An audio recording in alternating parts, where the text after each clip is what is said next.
다윗의 반겨. 사무엘하 17장 24절에서 29절, 18장 1절에서 8절 말씀입니다. 이에 다윗은 마하나임에 이르고 압살롬은 모든 이스라엘 사람과 함께 요단을 건너니라. 압살롬이 아마사로 요압을 대신하여 군 지휘관으로 삼으니라. 아마사는 이스라엘 사람 이드라라 하는 자의 아들이라. 이드라가 나하스의 딸 아비갈과 동침하여 그를 낳았으며, 아비갈은 요압의 어머니 수루야의 동생이더라.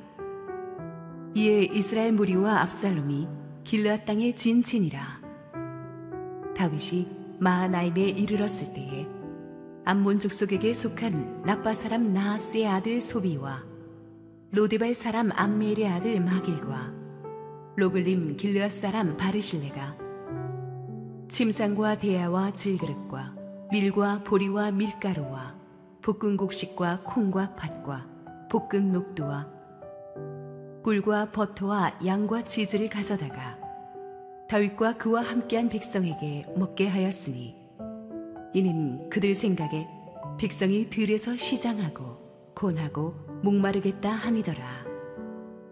이에 다윗이 그와 함께한 백성을 찾아가서 천부장과 백부장을 그들 위에 세우고, 다윗이 그의 백성을 내보낼세 3분의 1은 요압의 휘하에, 3분의 1은 수루야의 아들 요압의 동생 아비새의 휘하에 넘기고, 3분의 1은 가드 사람 이때의 휘하에 넘기고, 왕이 백성에게 이르되 나도 반드시 너희와 함께 나가리라 하니, 백성들이 이르되 왕은 나가지 마소서.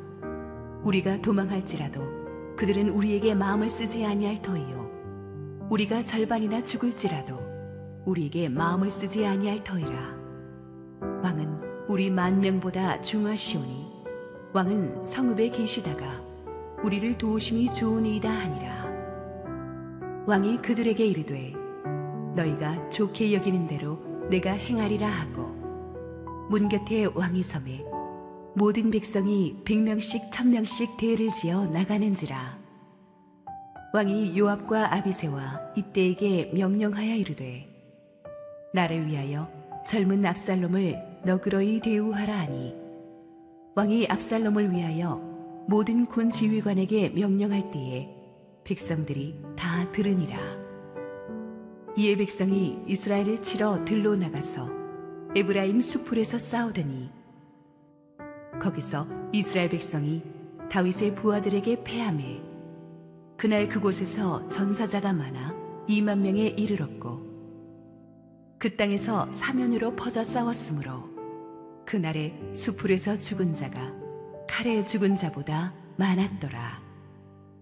할렐루야. 우리 하나님께 감사와 영광의 박수 올려드리겠습니다. 축복된 주일 현장 예배에 나오신 우리 성도님들과 지금 실시간 온라인 생방송으로 함께하고 계시는 국내 모든 성도님들에게 하나님의 은혜가 충만하게 임하기를 원합니다. 우리 함께 기도하시고 말씀 보겠습니다.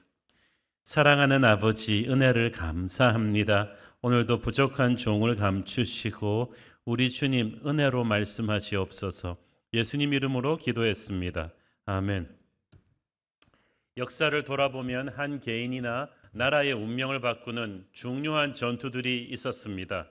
예를 들어서 워털루 전투는 유럽 전역을 두렵게 했던 나폴레옹 시대를 무너뜨렸던 중요한 전투였죠. 2차 세계대전 때 미드웨이 해전은 어떻습니까? 그때까지 태평양 전체에서 승승장구하던 일본군의 기세를 무너뜨렸던 아주 중요한 역사의 물줄기를 바꾼 전투였죠. 다윗 왕도 평생 수많은 중요한 전투를 치렀습니다. 하지만 다윗의 인생의 가장 중요한 전투를 2개 꼽으라고 한다면, 하나는 20살도 안 되었을 때 그를 국민 영웅으로 만들어 주었던 골리앗과의 전투였고, 또 하나가 아마 오늘 우리가 다루게 될 아들 압살롬의 반란군과 왕국의 운명을 놓고 겨루게 될 이 에브라임 숲의 전투였을 것입니다. 엄밀히 말하면 다윗에게는 선택의 여지가 없었습니다. 끝까지 추격해오는 압살롬의 반란군으로부터 살아남기 위해서 치러야 되는 필사적인 전투이기도 했습니다. 객관적인 정황으로 양쪽의 군사력을 비교해 보면 압살롬 쪽이 훨씬 유리했죠. 이스라엘 12지파의 민심을 장악했고 또 수도 예루살렘을 점령했으며 병력의 숫자도 이스라엘 전체 연합군에서 끌고 모았기 때문에 다윗 군대의 몇 배나 되었습니다. 그래서 당시 대부분의 사람들은 좀 명확한 사람들은 다 압살롬 쪽에 붙었고, 만약 도박사들에게 어느 쪽이 이길 것인가 승패를 점치라고 한다면 아마 9대 1로 전부 다윗이 아닌 압살롬 쪽에 걸었을 거예요. 그런데 지난주에 우리가 다루었던 그 운명의 밤 사이에 벌어진 상황 전개로 인해서 압살롬 쪽은 세 가지 치명적인 약점을 안게 되었습니다.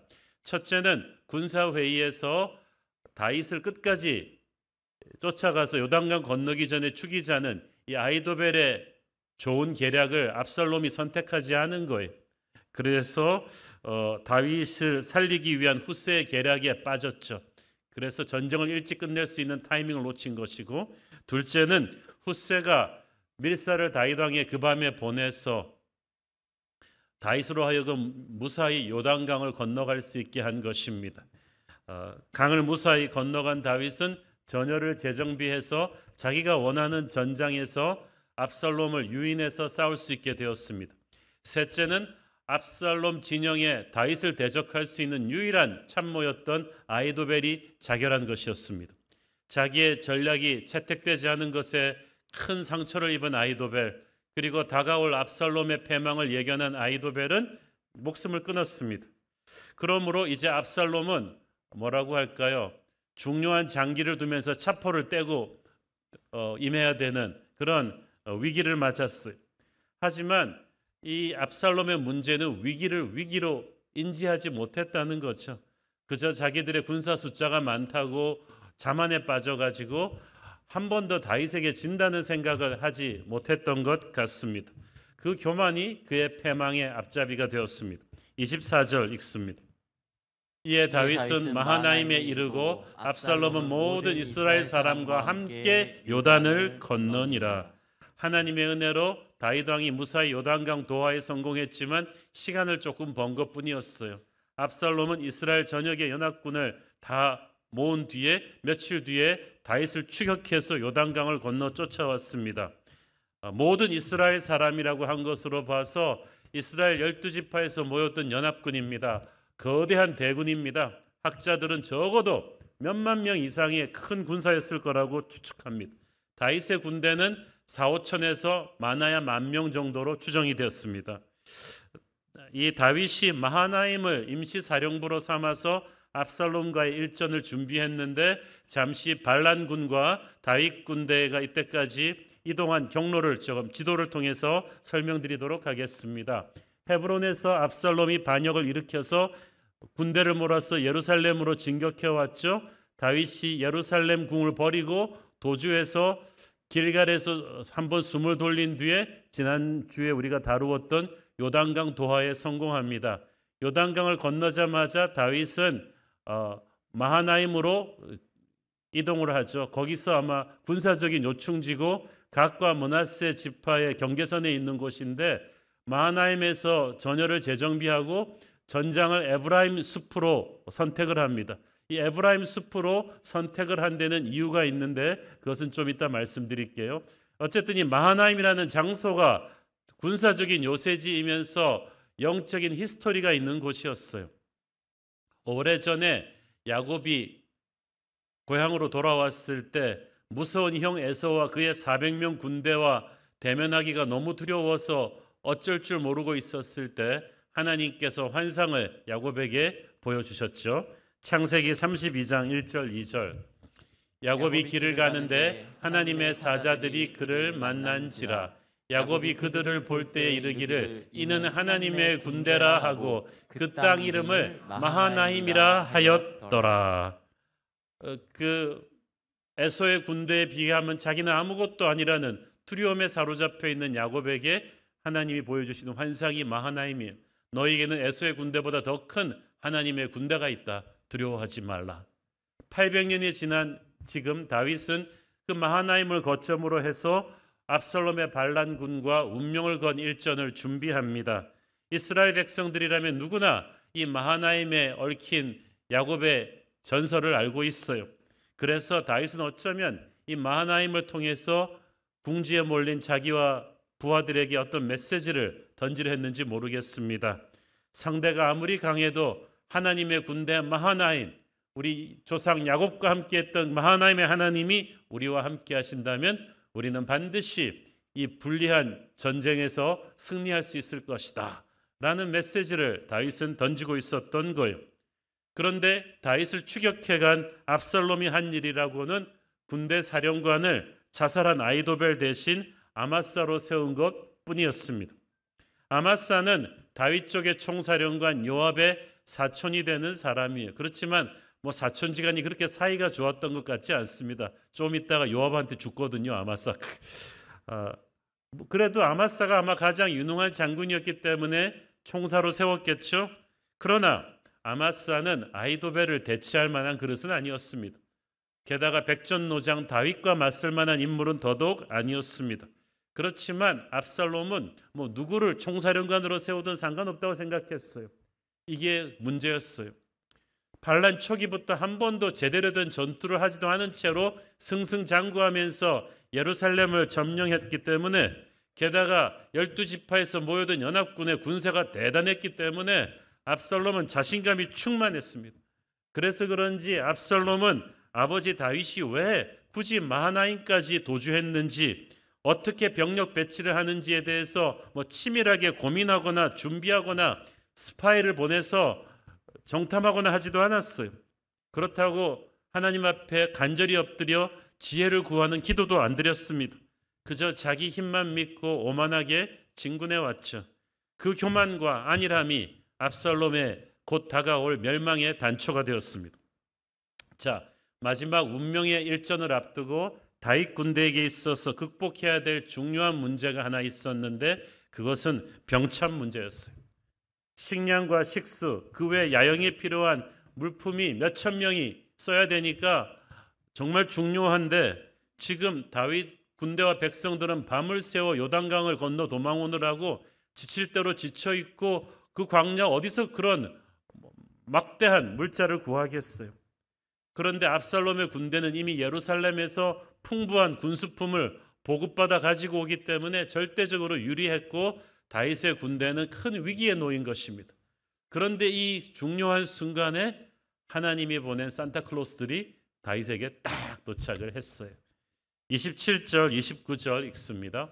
다윗이 마하나임에 이르렀을 때에 암몬 족속에게 속한 라빠 사람 나하스의 아들 소비와 로데발 사람 암미엘의 아들 마길과 로글림 길르한 사람 바르실레가 침상과 대야와 질그릇과 밀과 보리와 밀가루와 볶은 곡식과 콩과 팥과 볶은 녹두와 꿀과 버터와 양과 치즈를 가져다가 다윗과 그와 함께한 백성에게 먹게 하였으니, 이는 그들 생각에 백성이 들에서 시장하고 고나고 목마르겠다 함이더라. 여기서 세 사람의 이름이 나오죠. 암몬 족속 나하스의 아들 소비. 이 나하스는 다윗이 광야 생활하던 오래전부터 다윗과 친분이 있던 족장인데, 다윗은 그의 아들에 대해 이르기까지 그 암몬 족속을 때로는 전쟁에서 격파하기도 했지만 참 잘 돌봐주었어요. 그래서 이 소비가 그 은혜를 잊지 않고 중요한 시점에 보급품을 가지고 다윗을 도우러 온 거예요. 그 다음에 로데발 사람 마길은 요나단의 절름발이 아들 무비보셋의 친구이자 부하입니다. 그 무비보셋을 다윗이 얼마나 잘 도와주었는지 우리가 기억하지 않습니까? 그러니까 친구의 주군의 은인이다. 그래서 이 마길 또한 할 수 있는 군자품을 다 모아가지고 다윗을 도우러 온 거예요. 로글림 길르앗 사람 바르실레도 길르앗의 큰 부자였고 유지였는데, 항상 이방 족속의 침략에 시달리다가 다윗 왕의 시대에 평안을 찾았어요.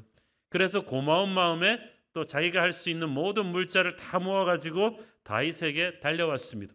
이 세 사람은 서로 친구도 아니고 서로 이걸 의논한 것도 아니에요. 그런데 각자 다윗과 다른 은혜의 히스토리가 있는데, 그 은혜를 갚으려고 마침 다윗이 가장 필요한 때에 같은 시각에 딱 도착한 것뿐이에요. 전부 다 다른 물품들을 가지고. 하나님의 기가 막힌 은혜죠. 그들이 가져온 건 식량뿐이 아니라 야영에 필요한 담요, 침구, 야외용 가마솥까지 다 가져왔어요. 다윗의 군대는 여기서 기사회생합니다. 만약에 이 군수물자가 제때 도착하지 않았더라면 결코 그들은 기력을 회복하고 이제 들이닥치는 압살롬의 군대와의 일전을 준비할 수 없었을 거예요. 하나님께서는 이렇게 우리가 가장 필요한 때에, 가장 궁핍한 때에 도운 솔길을 예비하시는 그런 여호와 일의 하나님이신 줄 믿습니다. 압살롬은 막강한 그 정부 시스템의 힘으로 여기까지 왔지만 하나님께서는 다윗에겐 천사들을 보내셔서 모든 필요한 것을 공급하셨습니다. 우리는 세상의 힘으로 사는 사람들이 아니라 하나님이 먹여 살려주시는 하나님의 백성들입니다. 이 다윗이 평소 주변에 많이 베푸는 사람이었기 때문에 가능했던 일이기도 했습니다. 여러분도 항상 베풀 힘이 있거든 평소에 주변 사람들에게 은혜를 많이 베푸십시오. 하나님께서 결정적인 때에 그것을 사용하실 것입니다. 다윗의 부하들이 이제 전투를 준비합니다. 18장 1절 읽습니다. 이에 다윗이 그와 함께한 백성을 찾아가서 천부장과 백부장을 그들 위에 세우고, 찾아갔다는 말은 정확하게 번역하자면 군대 조직을 재정비해서 전투를 준비했다는 뜻이에요. 처음 다윗이 예루살렘을 빠져나올 때 그와 함께했던 600명 정도의 친위대가 있었는데 마하나임까지 오는 동안 이곳저곳에서 남아있는 충신들이 다 모여들어서 합쳐서 한 5천에서 10,000명 정도의 군대를 숫자가 된 거예요. 압살롬의 몇만 명이 되는 대군에 비해서 수적으로 절대 불리했지만 전쟁이 머릿수로 하는 게 아니죠. 왜냐하면 압살롬이 또 불리한 게 하나 있는 게 12지파에서 다 갑자기 급조해서 모였기 때문에 서로 지휘 체제가 하나도 통일이 되어 있지를 않아요. 게다가 12지파들 각자의 이익 관계가 있기 때문에 서로 긴밀한 팀워크를 하는 훈련도 돼 있지를 않아요. 그래서 12지파 연합군은 숫자만 많았지 한번 어그러지기 시작하면은 그냥 모래알처럼 깨질 수 있는 그런 군대였다는 거예요. 그런데 비해서 다윗 군대는 병사들 하나하나가 정예화되어 있었고 다윗의 일사불란한 지휘 체계 밑에 들어와 있었어요. 이런 전투에서는 병사들의 정신력과 지휘하는 장군의 경험과 능력이 너무나 중요합니다. 다윗의 군대가 숫자는 적었지만 정예화되어 있었고 단단했고, 그리고 무엇보다도 수많은 전쟁의 경험이 있는 다윗이 전략을 총괄 지휘하고 있었어요. 다윗은 군대를 재정비하고 천부장과 백부장을 세웠다고 했어요. 그 말은 요즘 말로 하면 사단, 연대, 대대식으로 부대를 나누었고 이 부대장들을 다윗이 일일이 세팅했다는 얘기입니다. 이때부터 다윗은 압살롬의 군대와 정면 승부하는 것보다는 여러 가지 작은 단위로 군대를 나누어서 압살롬의 군대를 사방에서 흩어지게 해서 공략할 전략을 세운 것 같습니다. 계속해서 2절 읽습니다. 다윗이 그의 백성을 내보낼세 3분의 1은 요압의 휘하에 3분의 1은 수루야의 아들 요압의 동생 아비스의 휘하에 넘기고 3분의 1은 가드 사람 이때의 휘하에 넘기고 왕이 백성에게 이르되 나도 반드시 너희와 함께 나가리라 하니. 아까 압살롬은 딱 한 명 총사령관을 세웠다고 했죠. 아마사를. 대개 옛날 군대에서는 총사령관 한 명을 세워서 군대를 총괄하게 하는 게 정석인데 다윗은 이번에 아주 전법을 바꾸어서 크게 1, 2, 3군을 나눴어요. 그래서 1군, 2군은 모두가 알고 있는 요압과 아비스라는 전통적인 다윗 군대 사령관을 세웠는데 이때라는 인물을 똑같은 반열에 3군 사령관으로 놓은 건 이건 의외의 선택입니다. 왜냐하면 이때가 이방인이거든요. 그것도 이스라엘의 적대국 블레셋 출신이에요. 그렇지만 수십 년 동안 다윗과 함께했던 충성스러운 신하였어요.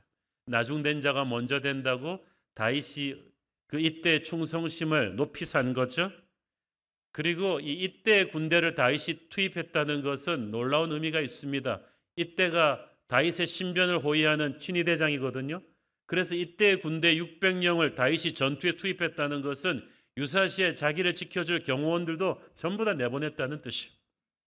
다윗은 이미 죽음을 각오했습니다. 이 전투에서 지면 자기 개인의 신변의 안전도 없는 거예요. 그래서 다윗은 목숨을 건 배수진을 친 것입니다. 생즉사 사즉생이라는 말도 있듯이 죽으려 하면 살 것이고 살려 하면 죽을 것이다. 다윗은 정말 이 전투에 모든 것을 걸었습니다. 이 다윗의 결사적인 이 각오를 보면서 우리는 이 세상 권세와 영적 전쟁을 치를 때 정말 쉽게 생각해서는 안 된다는 것을, 정신을 바짝 차리고 올인해야 된다는 것을 볼 수가 있습니다. 우리가 마지막 때로 갈수록 정말 교회를 흔들려 하는 세상의 시도들이 많은데 너무 안일하게 신앙생활하는 것 같아요. 너무 적당히 기도하고 쓰다 남은 시간에 예배하고 쓰다 남은 힘으로 헌신하고 목숨 걸고 예배하고 목숨 걸고 전도하고 최선을 다해서 주님께 헌신하지가 않아요. 우리가 자세를 바꿔야 됩니다. 우리는 다윗처럼 정말 최선을 다해서 영적인 전쟁을 치러야 되는 거예요. 군대 배치를 마치고 나서 다윗이 자기가 직접 출정하겠다고 하죠. 내가 반드시 함께 나갈 것이다. 다윗은 이 불리한 전투에서 부하들만 사지에 내보내고 후방에 있지 않겠다고 했습니다. 그러자 다윗의 부하들이 오히려 다윗을 만류합니다. 3절 읽습니다. 백성들이 이르되 왕은 나가지 마소서. 우리가 도망할지라도 그들은 우리에게 마음을 쓰지 아니할 터이요 우리가 절반이나 죽을지라도 우리에게 마음을 쓰지 아니할 터이라. 왕은 우리 만명보다 중하시오니 왕은 성읍에 계시다가 우리를 도우심이 좋으니이다 하니라. 아까 제가 다윗 군사가 5천에서 10,000명 정도 될 거라고 했잖아요. 이 말을 좀 토대로 한 것입니다. 다윗의 부하들의 말은 압살롬의 군대는 보나마나 다윗을 죽이려고 총력전을 펼 것이다. 그러므로 우리가 아무리 많이 죽어도 상관하지 않겠지만 왕이 죽으면 모든 것이 끝난다. 그러므로 우리는 그런 찬스를 그런 가능성을 위험 부담할 수 없으니 왕은 후방에 계셔라. 우리가 나가겠다.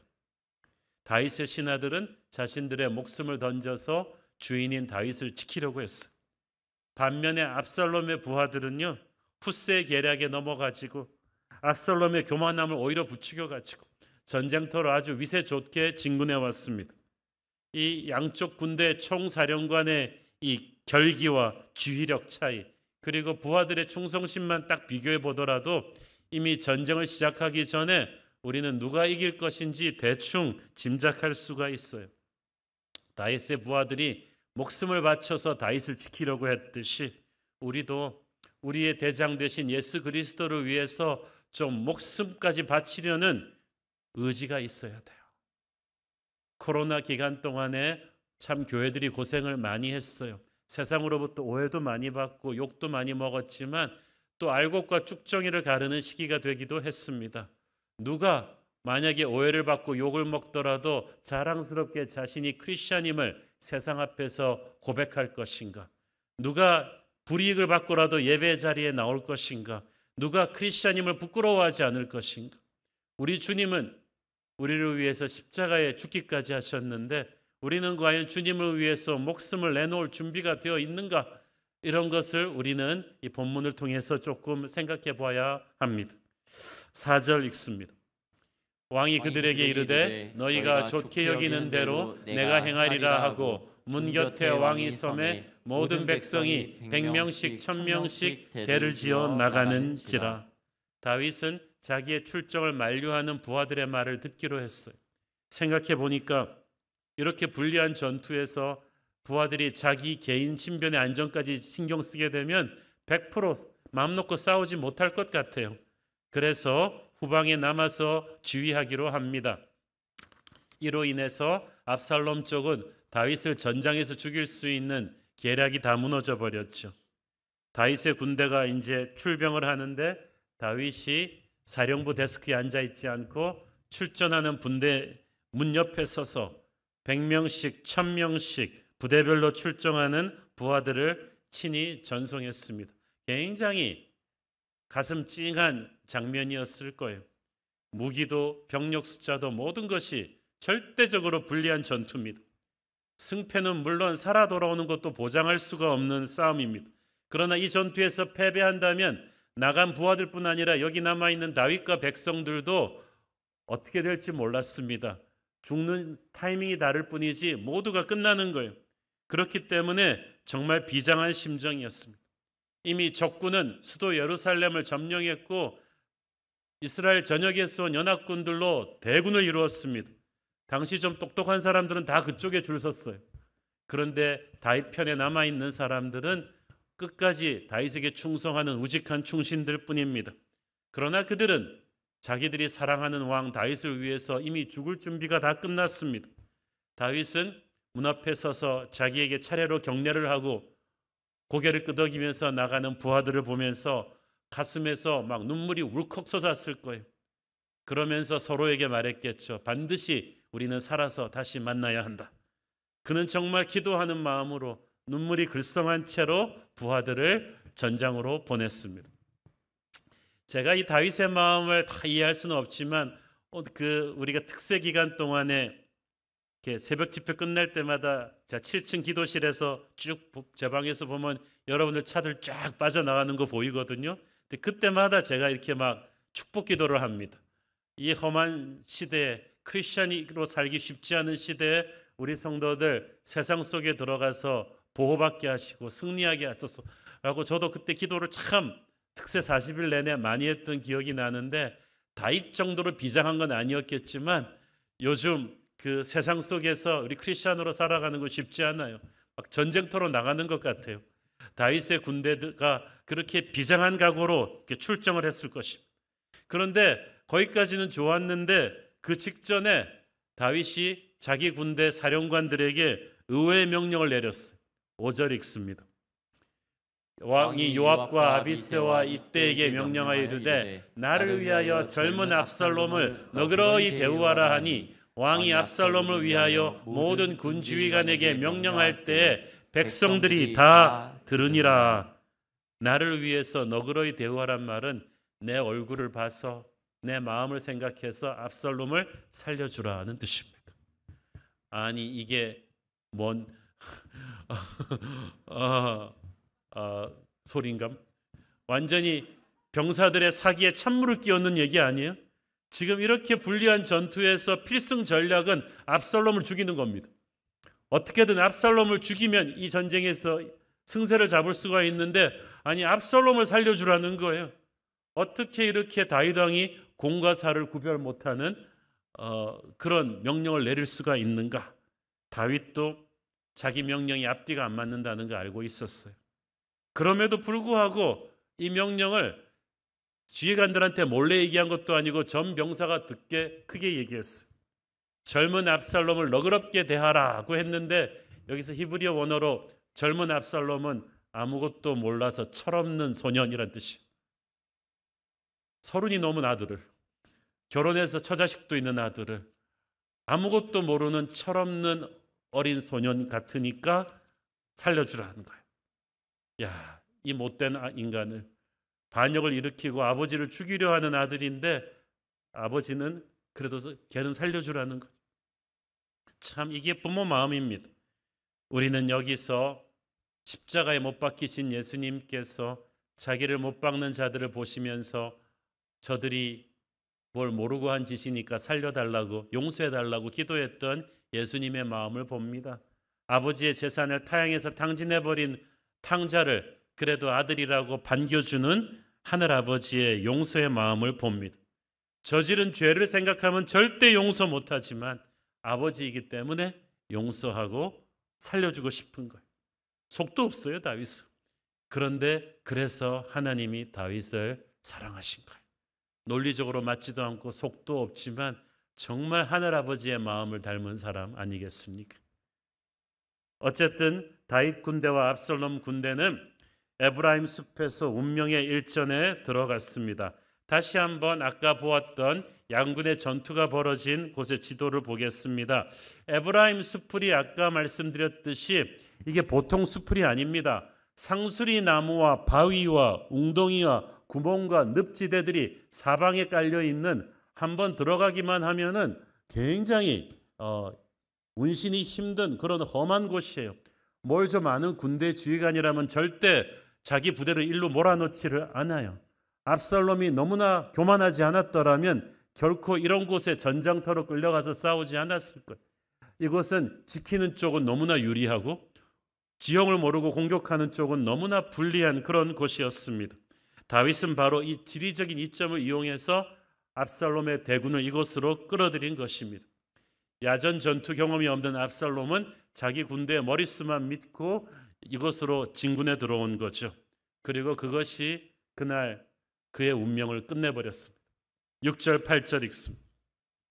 이에 백성이 이스라엘을 치러 들로 나가서 에브라임 숲풀에서 싸우더니 거기서 이스라엘 백성이 다윗의 부하들에게 패하매 그날 그곳에서 전사자가 많아 2만 명에 이르렀고 그 땅에서 사변으로 퍼져 싸웠으므로 그날의 숲풀에서 죽은 자가 칼에 죽은 자보다 많았더라. 험한 에프라임 숲으로 적을 끌어들인 다윗은 일단 주력 부대를 아까 크게 1대 2대 3대로 나누었다고 했죠. 그 다음에는 그 안에서 100명, 1000명 단위의 부대들이 지형을 이용해서 치고 빠지는 전략을 구사함으로써 성경에 보니까 그 땅에서 사면으로 퍼져 싸웠다고 했잖아요. 압살롬의 군대는 처음 진군해 왔을 때와는 달리 사방으로 뿔뿔이 쪼개져서 싸울 수밖에 없었습니다. 워낙 짧은 시간에 각 지파에서 차출되어 온 그대들은 서로 통신수단도 없고 지휘체계도 일사불란하지 않았기 때문에 여기서 치고 저기서 치고 빠지는 다윗의 작은 소규모의 기동 부대들에게 걸려가지고 사방에서 서로도 모르는 사이에 무너지기 시작했어요. 그날의 숲풀에서 죽은 자가 칼에 죽은 자보다 많았더라는 것은 다윗이 얼마나 이곳의 험한 지형을 잘 이용해서 효과적으로 적을 공략했는지를 보여주죠. 압살롬이 왜 바보냐? 손자병법에서 말한 병법의 기본을 무시했기 때문이죠. 적이 유리한 전장으로 끌려가서 싸웠어요. 압살롬은 천혜의 요새 예루살렘에서 버티고 있었어야만 했어요. 그러면 광야로 쫓겨간 다윗은 병참도 불리하고 여러 가지로 불리하니까 힘들었을 텐데 그만 야전 경험도 없으면서 군대 숫자만 믿고 예루살렘을 나와서 요단강을 건너서 에브라임 숲이라는 험준한 곳으로 광야를 지나서 달려온 거예요. 치명적인 실수죠. 압살롬은 아버지에 비해서 야전 전투 경험이 전혀 없어요. 광야도 잘 몰라요. 그런데 아버지 다윗은 어떤 사람입니까? 그는 20대를 10년 동안 광야에서 사울 왕에게 쫓겨다녔던 사람이에요. 광야는 아버지 다윗에게 제2의 집이었어요. 그 광야 생활 동안을 통해서 다윗은 어느 광야에 오아시스가 있고 어느 곳에 몸을 피할 동굴이 있고 대군이 행군해 올 때는 어디를 돌 수밖에 없고 어디에 매복하면 그 대군을 쪼갤 수가 있는지 머리에 훤했단 말이에요. 일단 싸움터가 광야로 옮겨진 이상 압살롬은 결코 아버지를 이길 수가 없었어요. 자, 이걸 보니까요, 하나님께서 다윗이 20대 청년 시절 광야 생활을 하면서 쌓아진 그 경험을 이 중요한 순간에 그를 살릴 수 있는 도구로 사용하셨다는 사실이에요. 여러분, 20대 청년 때 광야에서 도망 다닐 때는 다윗은 얼마나 힘들었을까요? 하나님이 왜 나에게 이런 광야를 겪게 하시나? 왜 나도 이렇게 이런 동굴에 숨게 하시나? 이랬을 텐데 수십 년 지난 뒤에 전쟁할 때 보니까 그 경험이 다 적을 격파할 수 있는 중요한 정보가 돼서 다윗을 살린 거예요. 여러분, 하나님이 여러분에게 지금 겪게 하시는 고난이 오랜 세월이 지난 뒤에 결정적인 순간에 여러분을 살릴 수 있는 도구로 쓰일지도 모릅니다. 그러므로 고난을 낭비하지 마십시오. 무엇보다도 그날 숲풀에서 죽은 자가 칼에 죽은 자보다 많았다는 이 말은 다윗의 군대는 사람의 힘이 아닌 하나님의 도우심으로 승리했다는 뜻이에요. 전사자가 하루 만에 2만 명이나 나와버렸어요. 대부분 압살롬 군대였죠. 모든 것이 불리한 전투에서 다 압살롬의 승리를 점쳤던 그 전투에서 이런 기적 같은 승리는 하나님의 은혜가 사람의 노력을 넘어선다는 것을 보여줍니다. 그러므로 우리는 인생이 불리할수록 하나님 앞에 겸손해야 됩니다. 쉽게 체념하지 말고 하나님과 동행하고 하나님의 마음을 얻는 데 힘을 기울여야 돼요. 그러면 세상 힘만 믿고 하나님의 사람을 죽이려고 하는 자는 반드시 심판받게 될 것입니다. 오늘 압살롬과 다윗의 전투를 보면서 우리는 막강한 세상 권세와 맞서 살아남아야 되는 교회의 모습을 보는 것 같습니다. 압살롬 쪽의 객관적인 전력이 훨씬 위였지만 전쟁은 하나님께 속한 것이죠. 다윗이 젊은 날 겪었던 광야의 경험, 그의 뜨겁고 진실한 예배, 그의 부하들의 충성심과 팀워크, 그것을 한데로 어우러서 하나님이 기름 부으시고 축복하셔서 기적 같은 승리를 안겨주셨습니다. 세상 권세는 압살롬 군대처럼 강합니다. 그 강한 힘으로 항상 갈수록 교회를 에워싸고 핍박해 올 거예요. 다윗을 핍박하듯이. 코로나 시국 동안에 한국 교회는 그걸 깨달았습니다. 세상 정부와 언론이 결코 교회에 친화적이 아니라는 것을, 얼마든지 우리에게 억울한 프레임을 씌울 수가 있고 교회 다니는 것만으로 세상 직장 가서 우리가 경계의 대상, 조롱의 대상이 될 수도 있다는 것을 알았습니다. 세상에 대해서 환상을 가지지 말아야 된다는 것을 우리는 뼈저리게 배웠습니다. 앞으로 점점 더 힘들 거예요. 세상의 권세 앞에서 교회는 정말 불리하죠. 그러나 압살롬의 막강한 군세에 기죽지 않았던 다윗처럼 우리가 겸손히 하나님과 동행하기만 한다면 압살롬은 결코 다윗을 무너뜨리지 못합니다. 세상은 결코 교회를 무너뜨리지 못합니다. 마지막 승리를 누가 이기느냐? 그것은 하나님의 손을 붙잡고 있는 자가 이깁니다. 교회는 어린 양 되신 예수님께 끝까지 충성한다면 우리는 반드시 선한 능력으로 승리할 것입니다. 기도하겠습니다. 주님 은혜를 감사합니다. 오늘 아무도 예상치 못했던 다윗의 기적 같은 반격을 봅니다.